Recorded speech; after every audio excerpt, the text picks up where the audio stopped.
factors affecting enzyme action. See, we have to understand the basic part first. Most of your enzymes are protein.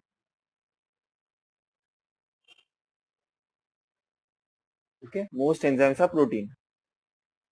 Some are RNA.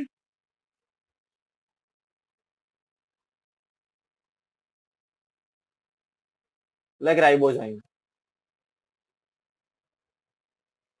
When I say protein, you have to understand the structure of it. Normal structure कैसा होता है? Amino acid होता है. This is primary structure. Secondary में what do we have? Yeah, there will be amino acids and then peptide bond, all these things you know. In secondary what do we have? ऐसा हो सकता है, इसको बोलते हैं अल्फा हेलिक्स, या तो फिर ऐसा beta pleated, alpha helix beta pleated, secondary structure. Tertiary structure में क्या होता है? मिक्स मैच होता है.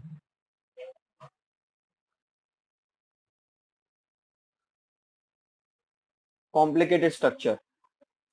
So this is the most active structure basically, tertiary structure.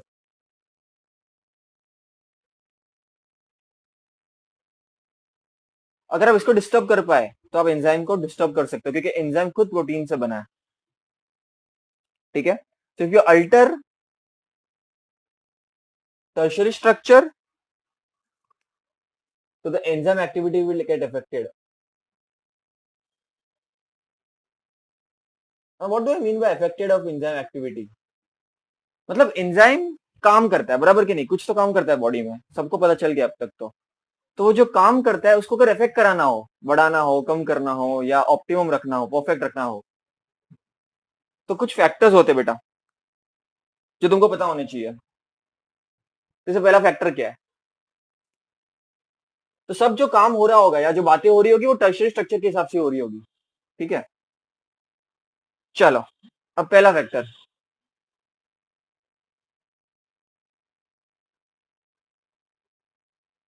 Temperature.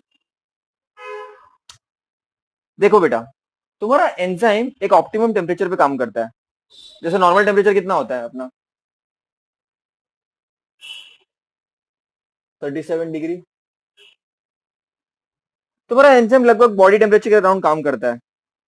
ठीक है, लगभग. तुम कम करोगे, टेम्परेचर बढ़ाओगे, एंजाइम की एक्टिविटी को अफेक्ट होगा बच्चों.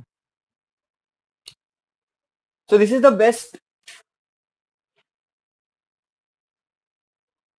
at which an enzyme works. As I already mentioned, आप टेम्परेचर कम करोगे, बढ़ाओगे, एक्टिविटी अफेक्ट होगी. देखो बात को समझने की कोशिश करना. देखो एकदम सिंपल है. एक्चुअली क्या होता है ना, टेम्परेचर बढ़ाने के किसी भी रिएक्शन का रेट इंक्रीज होता है, वो रिएक्शन फास्ट होता है, लेकिन एक पर्टिकुलर पॉइंट तक, टिल लिमिटेड रेंज ओनली. तुम कितना भी बढ़ा नहीं सकते. And how do we understand that? So we understand that with the help of an beautiful graph. Okay, देखो समझने की ट्राई करना.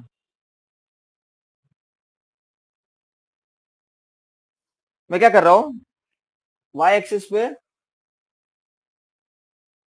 इंक्रीज इन एंजाइम एक्टिविटी, या एंजाइम का रेट बोल दो, या एंजाइम कितना फास्ट जा रहा है, वो है वाई एक्सिस पे. एक्स एक्सिस पे you have temperature, obviously in degree Celsius. 0, 10, 20, 30, 40, 50, 60 and so on. बेटा your enzymes normally work at 37 degrees Celsius. 37 degrees, बहुत अच्छा. लेकिन when you get a fever, थोड़ा सा टेम्परेचर आपका बढ़ गया है, तब एंजाइम और भी अच्छा काम करता है, थोड़ा सा. लेकिन अब टेम्परेचर बहुत बढ़ाओगे तो एंजाइम की एक्टिविटी कम हो जाएगी। देखो समझने की कोशिश करना, टेम्परेचर बढ़ाओगे, देखो नॉर्मल टेम्परेचर पे एक्टिविटी होती है तुम्हारी, टेम्परेचर बढ़ा रहे हो, एक्टिविटी बढ़ रही है। कोऑर्डिनेट्स ले लो, टेम्परेचर एक्टिविटी बढ़ रही है, टेम्परेचर ले रहे हो एक्टिविटी बढ़ रही है। इसका मतलब क्या होता है, जैसे आप टेम्परेचर बढ़ा रहे हो एक्टिविटी बढ़ रही है। एक्टिविटी 40 डिग्री पे,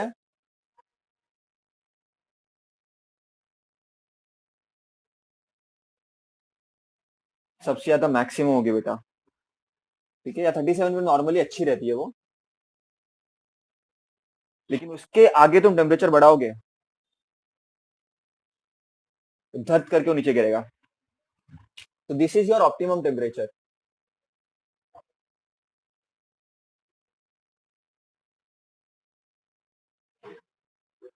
this is your optimum temperature. उससे अगर कम करोगे, फ्रिज में डाल दो एंजाइम को। अगर आप टेम्परेचर कम करते हो बेटा, देखो मैं लिख देता हूं इधर,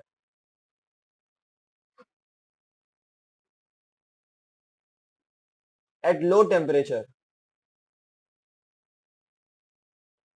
टेम्परेचर लो, 20, 25, 15, एंजाइम देखो उतने कम टेम्परेचर पे नहीं, समझने की ट्राई करना। जब आप टेम्परेचर बढ़ाते हो मॉलिक्यूल्स को, basically what you are giving is the is increasing the temperature, that means heat energy is being involved. So molecules will have kinetic energy and the molecules will jump like crazy and the structure will not be same, the tertiary structure will change. लेकिन temperature आप जब कम करते हो तो ऐसे molecules खराब नहीं होगा, लेकिन मॉलिक्यूल्स, एक वर्ड आता है, इनएक्टिव हो जाएगा, इतनी बढ़िया तरह से काम नहीं करेगा। इसको एक्टिवेट किया जा सकता है by increasing the temperature again, ठीक है, बट नॉट ऑलवेज अगेन। अब टेम्परेचर बढ़ाओगे तो क्या होता है,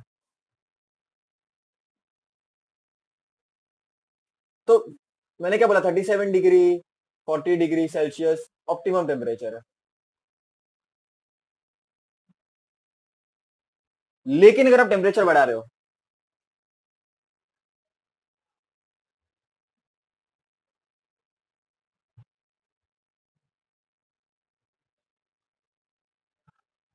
तुम्हारा tertiary structure destroys, alters, and the enzyme denatures। तो बराबर से लिख देता हूं मैं,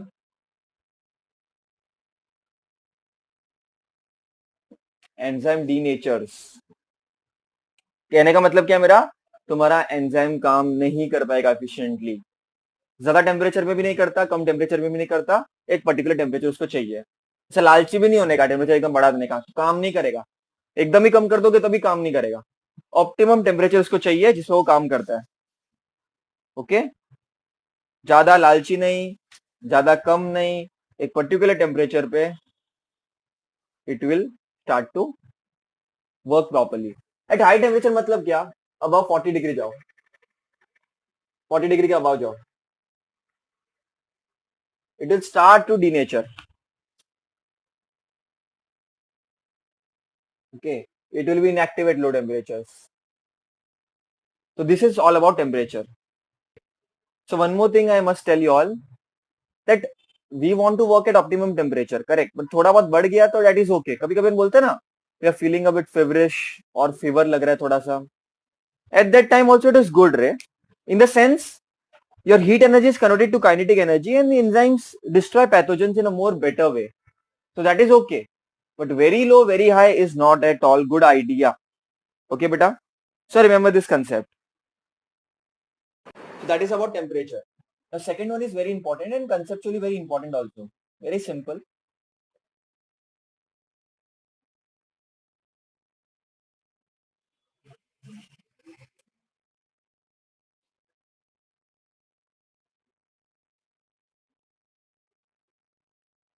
Concentration of substrate.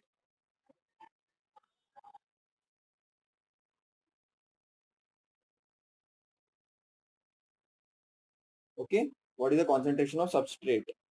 See what happens basically. तो substrate is going to bind, your substrate has lot of active sites, ठीक है।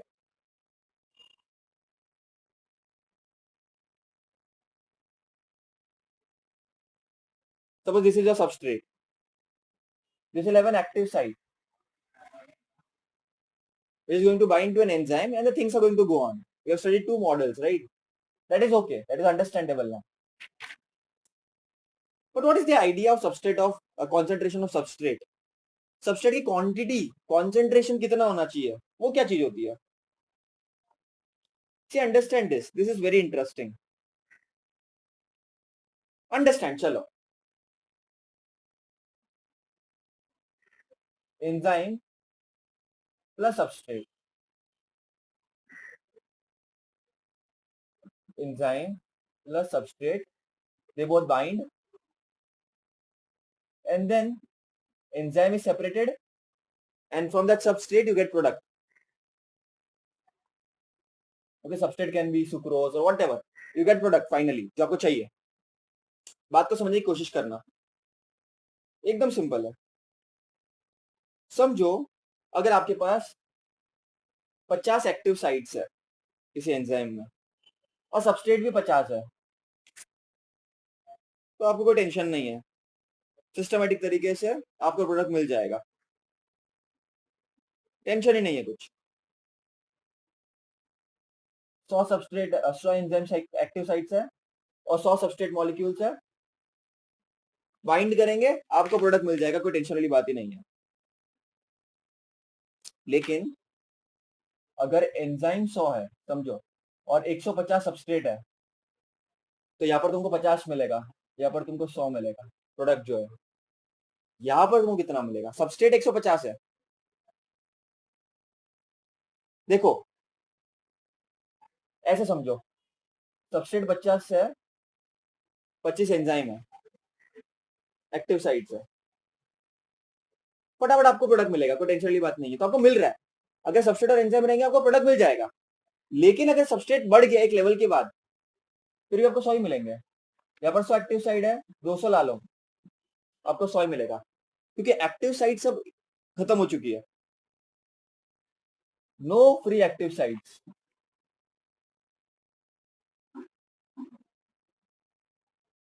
ये इंडिपेंडेंट नहीं है, एक्टिव साइट्स भी होना चाहिए ना बाइंड करने के लिए. अगर वही नहीं है तो काम कैसे होगा आगे?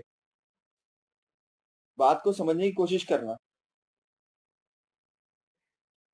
ठीक है. अगर ये 100 है ना, ये 250 भी कर दिए तुमने तो 100 ही होगा, तो मेरे पास 100 ही प्रोडक्ट मिलेंगे, बाकी के नहीं मिलेंगे, क्योंकि एक्टिव साइट्स भी तो होनी चाहिए. There is no free active site, तो क्या करोगे तुम? तो इसको ऐसे समझो, देखो इसको ऐसे समझो, एकदम सिंपल है. ये अब graph,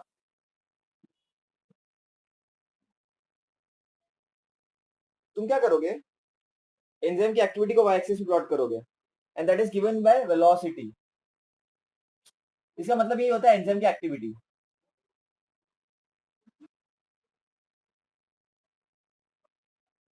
and obviously x axis पे there is going to be substrate concentration, उसकी बात चालू है ना, सबस्ट्रेट की कंसंट्रेशन की बात चालू है. कोई कोई बच्चे टेम्परेचर डाल देते हैं, मतलब क्या उसका कंसंट्रेशन सबस्ट्रेट की बात चालू है.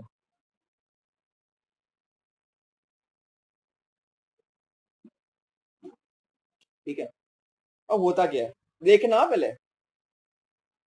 Dim dim. Now what does this mean?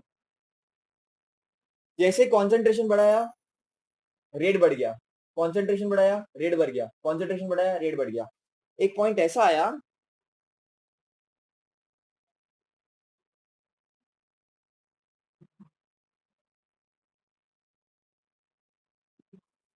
जहां पर वेलोसिटी मैक्सिमम थी, मतलब सबस्ट्रेट कॉन्सेंट्रेशन, या तुम ऐसा समझो इसको, जहां पर रेट ऑप्टिमम था. समझने की कोशिश करना, एकदम सिंपल है. यहाँ पर जितने एंजाइम थे उतने सबस्ट्रेट, ऐसे समझो. देखो 50 substrate, 50 enzyme, 50 substrate, 100 enzyme, 100 substrate, 150 enzyme, समझो तो सबस्ट्रेट को भी बढ़ा रहे हो, लेकिन एक पॉइंट के बाद क्या होगा, तुम्हारा एंजाइम्स 100 ही है, समझो, तो तुमको मिलेगा कितना, समझो दोस्तों, सबस्ट्रेट, तुम सबस्ट्रेट बढ़ा रहे हो, इंक्रीजिंग कॉन्सेंट्रेशन ऑफ सबस्ट्रेट, लेकिन तुमको 100 ही मिलना है, तो दिस इज सैचुरेशन, तुमको सेम ही मिलना है, सेम ही मिलना है तुमको वेलोसिटी, ठीक है, this v is your measured velocity,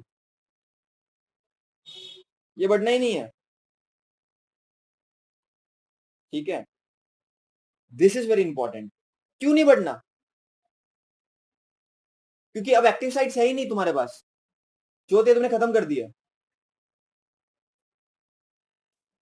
C understand the graph, इसका मतलब क्या होता है, यहाँ पर सबस्ट्रेट अगर समझो यहाँ पर 50 है, यहाँ पर 100 है, यहाँ पर 150 है, 25 है, 75 है, 125 है, 175 है, यहाँ पर तुम सबस्ट्रेट का कॉन्सेंट्रेशन बढ़ा रहे हो, लेकिन देखो एंजाइम की एक्टिविटी कांस्टेंट है, इस पॉइंट पे भी कांस्टेंट है, इस पॉइंट पे भी वही है, तुम कॉन्सेंट्रेशन ऑफ सबस्ट्रेट बढ़ा रहे हो, लेकिन देखो वी मैक्स तुम्हारा सेम ही है, ऐसा क्यों हो रहा है, तुम कॉन्सेंट्रेशन ऑफ सबस्ट्रेट बढ़ाओ 250, 300, लेकिन एंजाइम 100 एक्टिव साइड ही रहेगा, हर एक एंजाइम का समझो ये सबस्ट्रेट है, सबस्ट्रेट है ये एंजाइम, ठीक है, तुम सबस्ट्रेट बढ़ा दो कितने भी चाहिए उतना, लेकिन एक्टिव साइट्स ही नहीं बचे अब तो, वो तो फिक्स होता है, तो तुम कितने भी सबस्ट्रेट बढ़ाओ, 300 कर दो, 400 कर दो, 500 कर दो, एंजाइम तो उतना ही है, तो रहेंगे तो वो 100 ही, रहेंगे तो वो 100 ही, समझो फॉर एग्जांपल 100 एक फिगर दे दिया मैंने, उतना ही रहेगा, it is called as a saturation point, ठीक है, इसको और एक इजी तरीके से समझते हैं, 300 लड़के हैं, फीमेल 100 ही है, कंडीशन ये है कि एक से शादी कर सकते हैं, तो शादी तो 100 लोगों की होगी, 200 लोग कुआरे मर जाएंगे, नो मैटर कितना बढ़ा दो, 400 कर दो मेल, लेकिन फीमेल अगर 100 ही है तो शादी तो 100 लोगों की होगी, because you need two of them, इधर वैसे ही तेरे को सबस्ट्रेट भी चाहिए, एंजाइम भी चाहिए, दोनों चाहिए, एक को बढ़ाते जाओगे कोई लॉजिक नहीं है इसका, it is going to saturate, let me tell you one thing, so active sites नहीं थे, अब मैंने एक चीज और एक्सप्लेन करनी है यहाँ पर मुझे तुम लोगों को, इसको मैं रफ कर देता हूँ,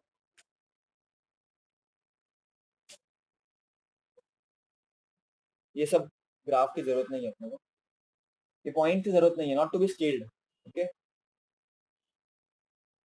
सी understand, it has reach saturation, let me define one more thing for you all now, यहाँ पर मैक्सिमम था, इसका आधा ले लो, एक काम करो, ये मैक्सिमम वैल्यू था V max, what if I take half of it, समझो हाफ इधर आ रहा है किधर,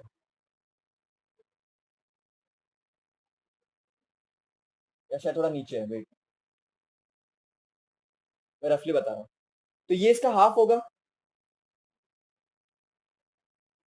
v max by 2, now this is very important, the concentration of substrate at v max by 2 is called as, very important, km, this is nothing but v max का आधा, अब तुम बोलोगे पागल हो गए हो, क्या कर रहे हो, क्यों कर रहे हो ये सब, पहली बात तो है क्या, this is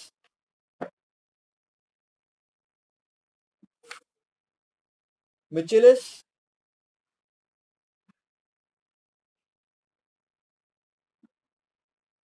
Menten constant, why do you need this, what will you do of it, इससे अपने को पता चलेगा कि देखो when you study enzymes, you have to consider the role of concentration of substrate. This constant will tell you कि बाबा substrate का concentration कितना है. Vmax by 2 basically what you will get a value, right? It will help you to understand how the things are working. So mathematically it will help you. ठीक है? So let me write this in this way. इसको मैं ऐसे explain करता हूँ. इधर Km और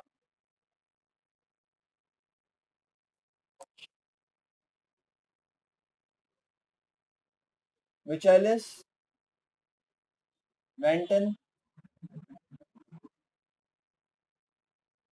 constant is defined as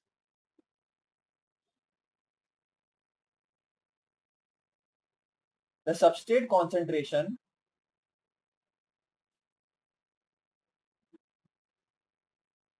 is defined as substrate concentration to produce half of its maximum velocity to produce half of its maximum velocity in an enzyme catalyzed reaction.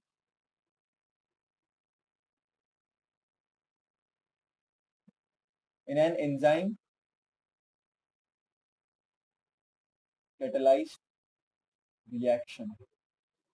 So this Km is defined as the substrate concentration to produce half of the maximum velocity. Now how do you feel it? Very simple. देखो ये ये maximum value की velocity की उसकी आधी velocity ये ले ली तुमने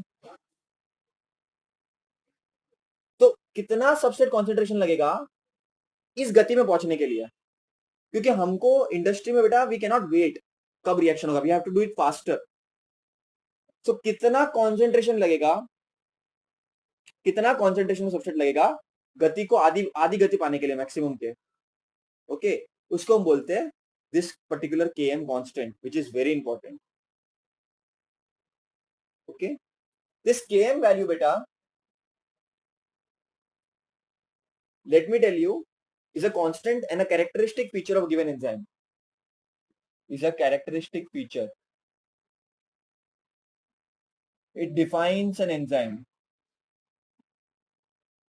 let me tell you one more interesting thing ये सब कचरा क्या कर रहे हो अपन और तुम सोच रहे हो क्या हो रहा है ये देखो बेटा it is very important last time मैंने तुमको एक एग्जांपल दिया था एंजाइम के कारण कितनी फास्ट रिएक्शन होती है we have to check Km values of many enzymes दो एंजाइम हो सकते हैं जो रिएक्शन को फास्ट कर रहे हैं एक ही स्टेप में मतलब एक समझो for example glucose to fructose convert करना है फॉर एग्जांपल या आइसो कुछ तो करना है समझो कन्वर्जन करना है ग्लूकोज टू फ्रक्टोज अपने पास दो एंजाइम्स है दोनों को रिएक्शन को फास्ट करता है but we have to see which is faster which is more faster by seeing that we can understand what to use and what not to use ठीक है so basically one more thing I can write about this मैं Km को ही describe कर रहा हूँ इसका short note आ सकता है तुमको ओके नॉट जनरली बोर्ड्स में नहीं पूछते ये एंट्रेंस में पूछता है बोर्ड्स में पूछ सकता है तो we have to be prepared knowledge के लिए पढ़ो ही ना यार इंपॉर्टेंट है it's given in your book in a very good way ठीक है so basically it is a representative for measuring it is used for measuring strength of EX complex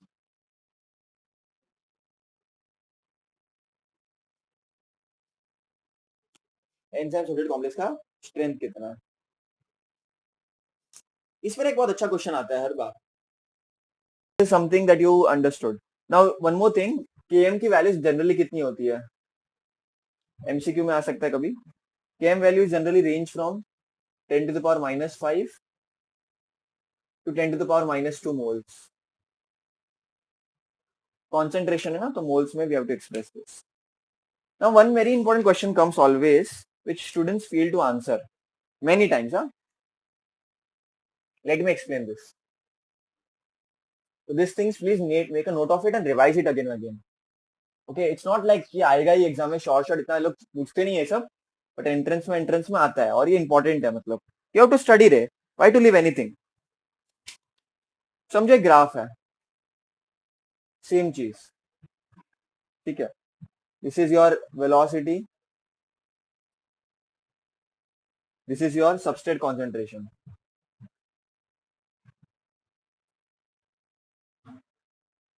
okay, this is your velocity.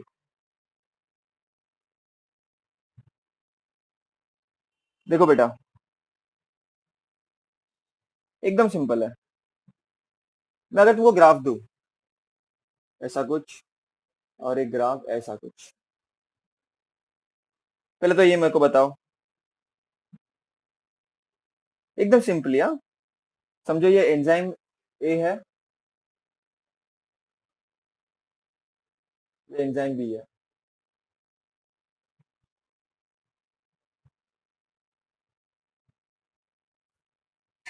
इसका maximum velocity कुछ इधर होगा, इसका maximum velocity कुछ इधर होगा, है ना, ये तो क्लियर है। अब दोनों के मैक्सिमम वेलोसिटी अलग अलग है। अब मैं तुमको एक चीज लिख के देता हूँ, and based on that tell me what is the correct option.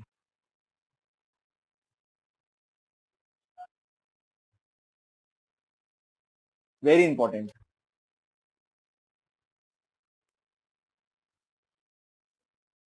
A low Km value indicates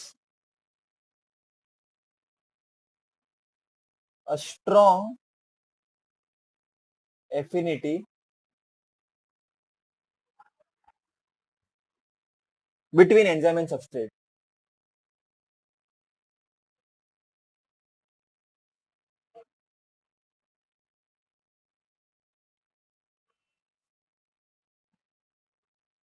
A low Km values indicates a strong affinity between enzyme and substrate. अब इन दोनों में से Km वैल्यू किसकी स्मॉलर होगी, guess करो। Km values क्या होती है, Vmax/2। तो इस एंजाइम की कुछ इधर इधर आएगी, समझो फॉर एग्जांपल K की वैल्यू इस एंजाइम की किधर इधर आ जाएगी, तो इसकी लोअर है ना, तो एंजाइम बी का affinity will be greater. Okay, so remember this, a low KM value इसकी लो क्यों है, वी के क्या होता है Vmax/2, तो Vmax का आधा समझो इधर है फॉर एग्जांपल, तो इसका इस एंजाइम के लिए आधा इधर होगा, तो ये इसकी वैल्यू कम आ रही है, जिसकी वैल्यू कम आएगी उसकी एफिनिटी ज्यादा होगी बाइंड करने की। So enzyme B is the correct answer. Enzyme concentration,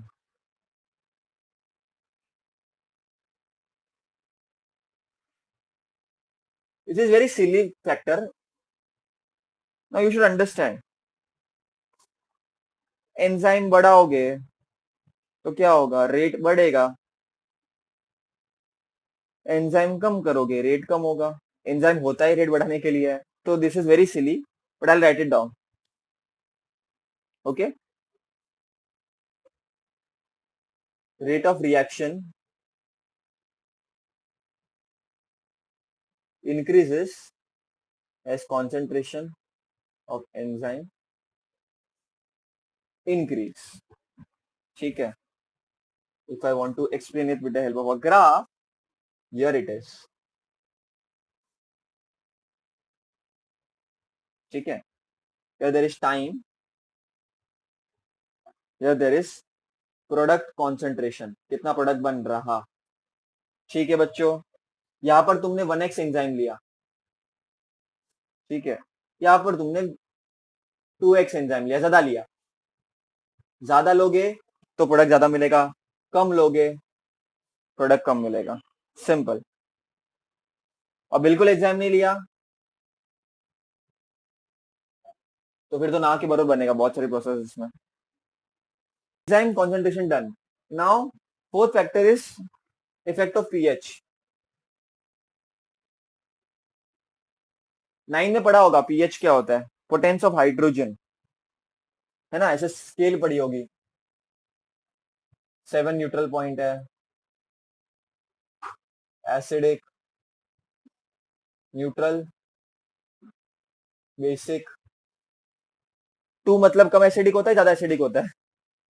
ज्यादा एसिडिक होता है. As you go from year to year, basic nature increases. If you go from year to year, acidic nature increases. अगर pH 2 है, pH 5 है, ज्यादा acidic कौन सा होगा? ये will be more acidic. Remember this basic idea. Less the pH, more acidic it is. अगर मैं बोलूं पीएच 13 है या पीएच 7 है, कौन ज्यादा एसिडिक होगा? 7 ज्यादा एसिडिक होगा. एक्चुअली वो न्यूट्रल है, लेकिन इन दोनों में एसिडिक ज्यादा वो होगा. ऐसे समझो. और इन दोनों में बेसिक ज्यादा कौन होगा? ये ज्यादा बेसिक होगा. Now let us understand, this was the basic idea that you should know from the lower standards. बहुत सारे बच्चे इसमें कंफ्यूज होते हैं हमेशा, तो मैं बेसिक से चालू कर रहा हूँ. Okay, see now understand, pH is a very special thing. Now why is the pH very special thing? See, here there is no optimum concept of like ये टेम्परेचर पे बस काम, अपने टेम्परेचर में कैसे देखा है ऑप्टिमम टेम्परेचर होता है, लेकिन एंजाइम का ऐसा नहीं है. डिपेंड करता है वो. ठीक है. जैसे ट्रिप्सिन है, डाइजेशन में अपन ने पढ़ा है, it works at 8.6 to 8.8, let's say. That's a basic nature. I have suppose pepsin, acidic pH है इसको.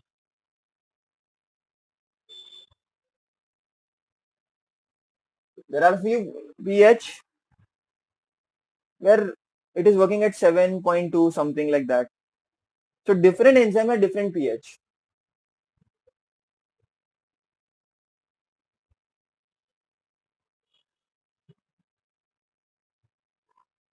There is no optimum as such. It depends from enzyme to enzyme. What do you need? That is the idea. ठीक है. All enzyme have their own optimum pH.